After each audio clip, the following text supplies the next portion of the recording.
Hello and welcome to episode 36 of Dunk's Movie Corner or Dunk's Movie Corner Pod or podcast. If you're new, welcome. If you're not new, welcome back. If you kind of just stumbled upon this, I'd hopefully hope that you don't stumble away. This is, if you are new, a quick little recap of what I watched in a week. If that's TV, limited series, movie, whatever. And usually, yes, I know I'm a couple days behind. Some context, I am in the process of moving. So the last couple days has been a lot of back and forth trips, and audio equipment might be at one place, and the computer might be at another, and I just haven't had the time. So that's why I'm a few days behind on this. Usually these episodes come out on Tuesdays, roughly. So yeah, look for this regularly on Tuesdays. This podcast is also on YouTube. It is also on Instagram at Dunks Movie Corner Pod. I believe if I did the back end tech side of this correctly using the RSS feed, if you know, you know, it should be on Amazon and Apple Podcasts portals. If you that's how you listen to things, go for it. But if you are looking for something meatier, if you're looking for something that's an actual conversation, I'd say check out the Movie Bros. That is a much longer format. These usually end up being 10, 15 minutes, 20 if I really ramble or rant. But the Movie Bros is anywhere between 30 to an hour or more, and it's an actual conversation where myself and my brother Hayden pick a movie, watch that movie, discuss, ramble, banter. I think it's much more of an interesting listen than just me ranting about random things I watched during the week.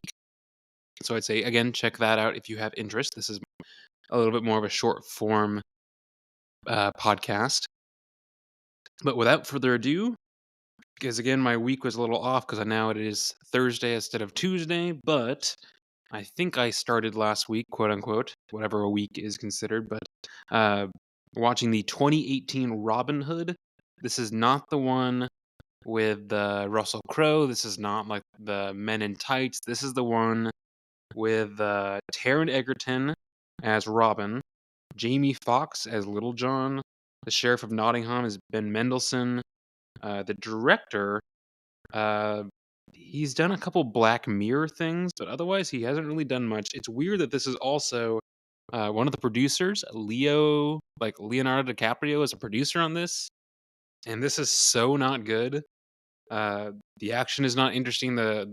The costuming, they can't decide if they're trying to do like modern day, but it's also like medieval. It's just a weird combination. However, I will say I like Taron Egerton as a actor, and I kind of wish this had gone better for him. And as always, I mean, I think he found his niche, but Ben Mendelsohn is always a great bad guy. Like he's just a he does that's the job I think he was really cut out to do. And I like him as a sheriff, the sheriff of Nottingham, like the main bad guy. The story I think was just really underwhelming and underwritten. I don't really know if I love at all Jamie Foxx as Little John. It just seems I don't know. It's just not a good casting choice in my opinion.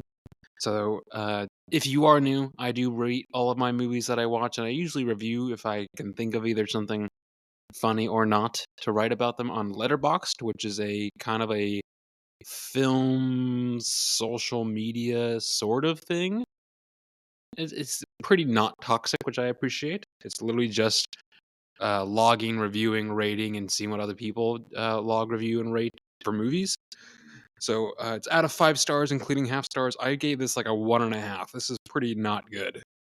I like if you look at the poster of him standing in like a forest of arrows, pretty cool.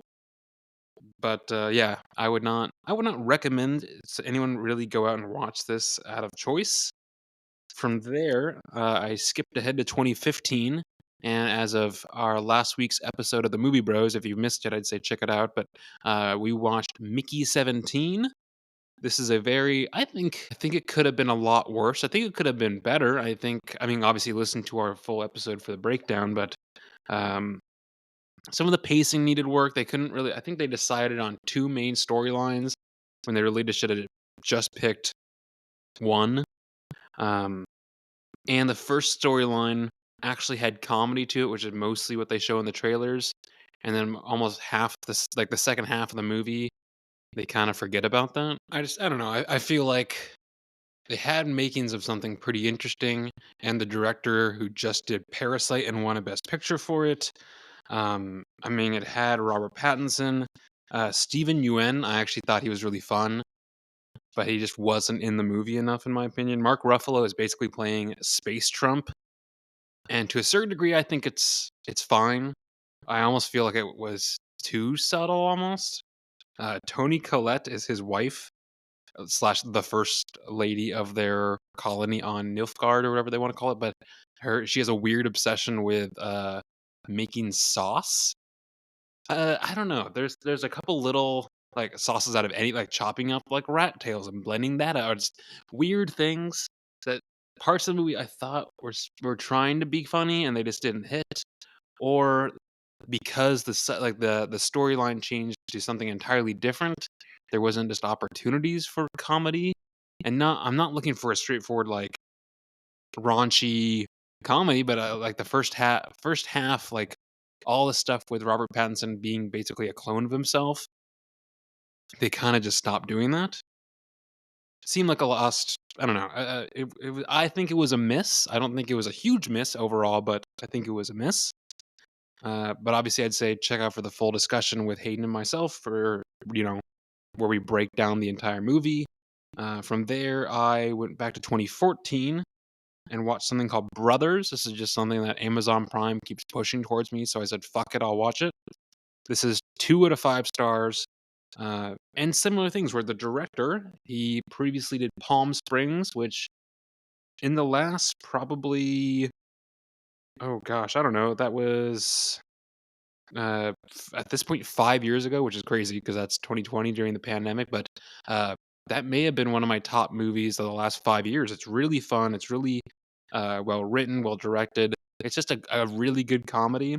And this is definitely supposed to be in the same vein of it's supposed to be a comedy because Peter Dinklage, because everyone knows he's a little person, and Josh Brolin, like a normal size Josh Brolin, brothers who are also like not very good criminals, and the concept is there. Oh, and Brendan Fraser is like hunting them because he's like a crooked prison office. It's again, I feel like the groundwork was there, and it was not good. It was not interesting. It was not funny. I, again, I think 2 out of 5 is not generous, but I think it's more or less realistic because I'm sure there's probably some bits of this you can salvage, but a lot of it I felt very underwhelmed. From there, I jumped back ahead to 2025. I don't know if this last week I'm just only watching like brand new shit, but it seems like I'm only watching brand new shit. But I went and saw Black Bag. So this, just for context, one of the jobs that I work, because again, I feel like most people this day and age, instead of getting paid, a reasonable amount for a full time job with benefits, no one wants to pay that. So instead, most places only hire part time work. So I'm working 2 to 3 part time jobs to make the either. Sorry, that's a whole separate fucking discussion. But one of the jobs I work is like a bougie movie theater, bar, lounge, restaurant kind of thing. Uh, and one of the perks is, hey, if I want to, let myself in and watch a movie for free, that's, it's not a bad perk. It's just the job itself. I wish there could be more to it. Either way, so I went and watched Black Bag for free.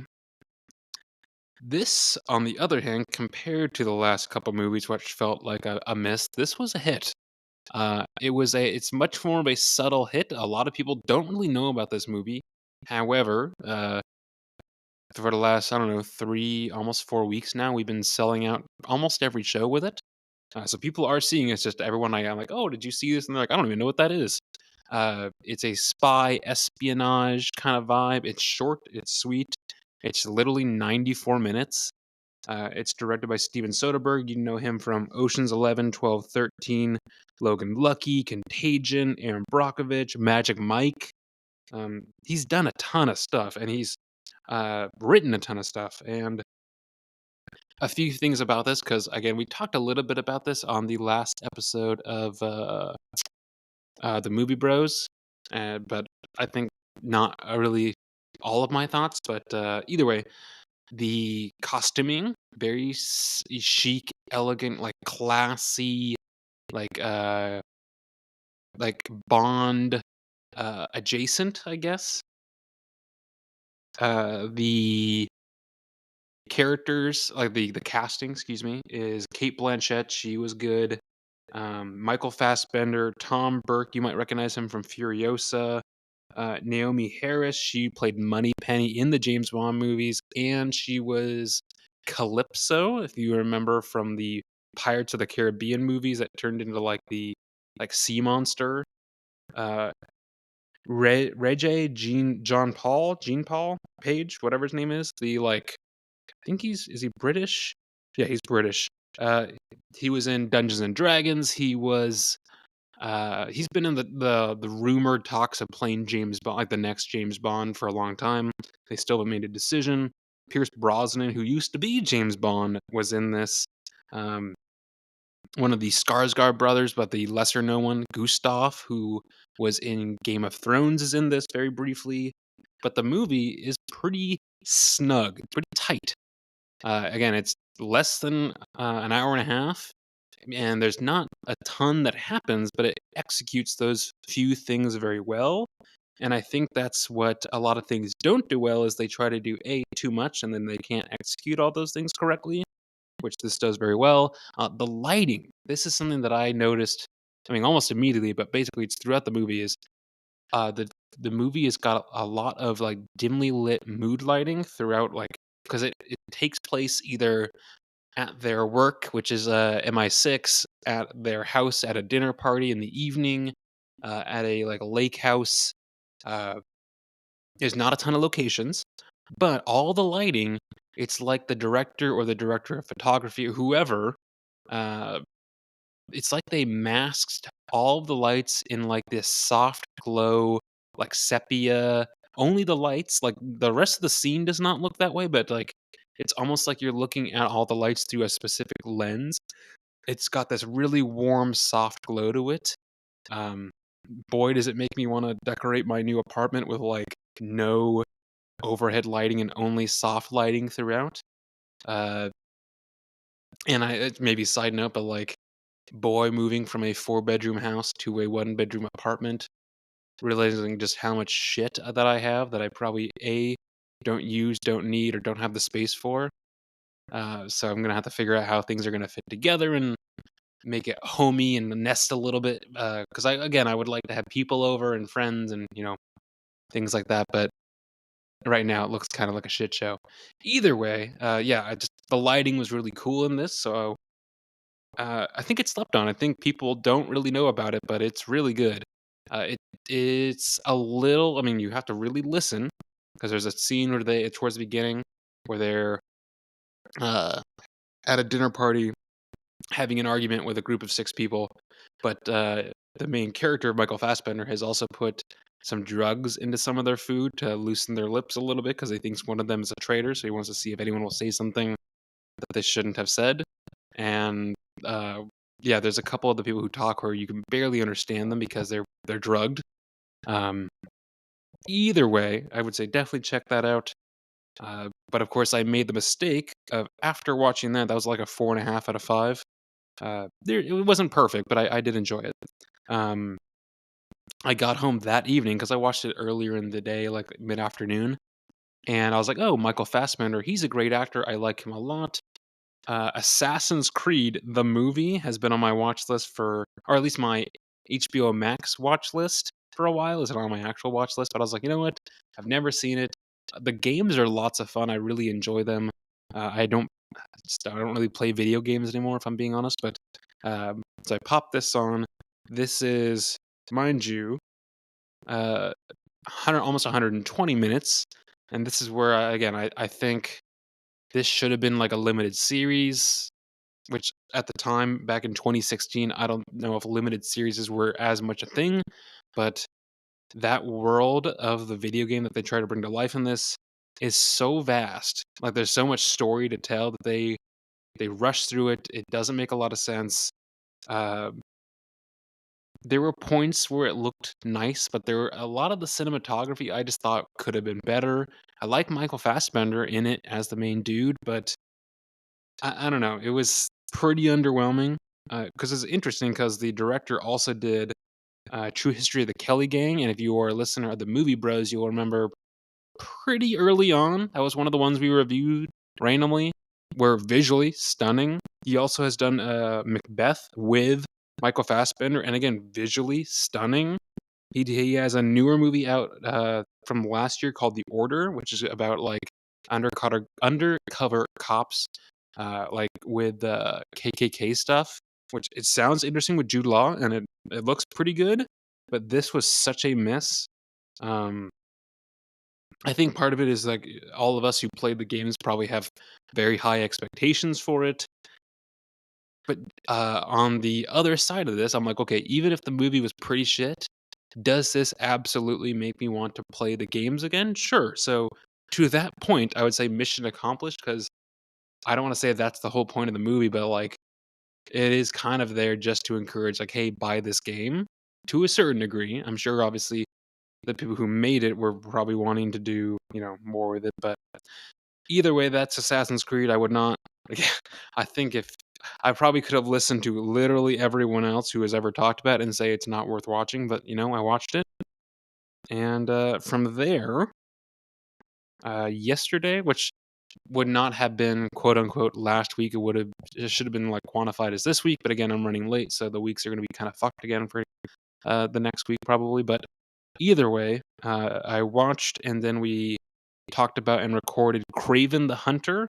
This is, I think, the last Sony Marvel collaboration before Sony ran out of stuff to make for it.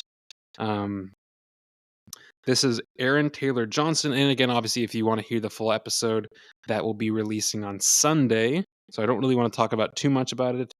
It's not as bad as you think it is. It's definitely not as good as you hope it will be.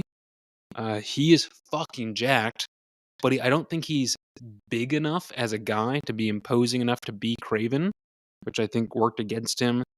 All the ridiculous Rhino as the bad guy stuff is as ridiculous as you think it's going to be. And the director, again, it's so weird because, again, another director who has done A Most Violent Year, it's excellent with Oscar Isaac and Jessica Chastain. He did Triple Frontier, which it was pretty good. It wasn't amazing. He did Margin Call, which is supposed to also be very good. That's got a stack cast. And then he does Kraven the Hunter. And it's fucking dog shit. I mean, comparatively. I don't want to say it's the worst thing, but either way, that is what I watched this week in movies. And I'm also, yes, slowly going through the Rings of Power. I know last week or last time I recorded, I was like, I don't really know. It's not that very good. So I'm now 6 episodes in, I believe, and each episode is an hour at least. So I have put in some time into this. So I will say, A, it does get better. B, I appreciate immensely, and it looks amazing that all the orcs are not CGI. They are like people in costume, in makeup, and it looks amazing and terrifying. Um, apparently the first season literally cost $1 billion to make. It's the most uh, any show that I don't know if any streaming any streaming service, but especially Amazon has spent to make. And again, it is gorgeous to look at. I don't know. I mean, I think they spread themselves way too thin. Oh, the first like 3 episodes, there's like 10 stories that they're trying to tell all at the same time that they're jumping back and forth on. And I think it's way too much. They could have cut down and made it to a certain degree simpler. Because again, if this is a series that they are going to have time to expand in, I feel like they should start with like 2 or 3 stories and have those grow over time instead of here's a bunch of shit and then over time we're going to try to connect them. I think they made a mistake there, but obviously I'm not the showrunner. I can't make that call, but again, I have hopes. It has gotten better. It's definitely it's weird. It's got the grittiness of Lord of the Rings, but it's lit, and some of the stories are the happier, sunny vibes of The Hobbit. So it's this weird kind of middle ground where I don't know. It feels.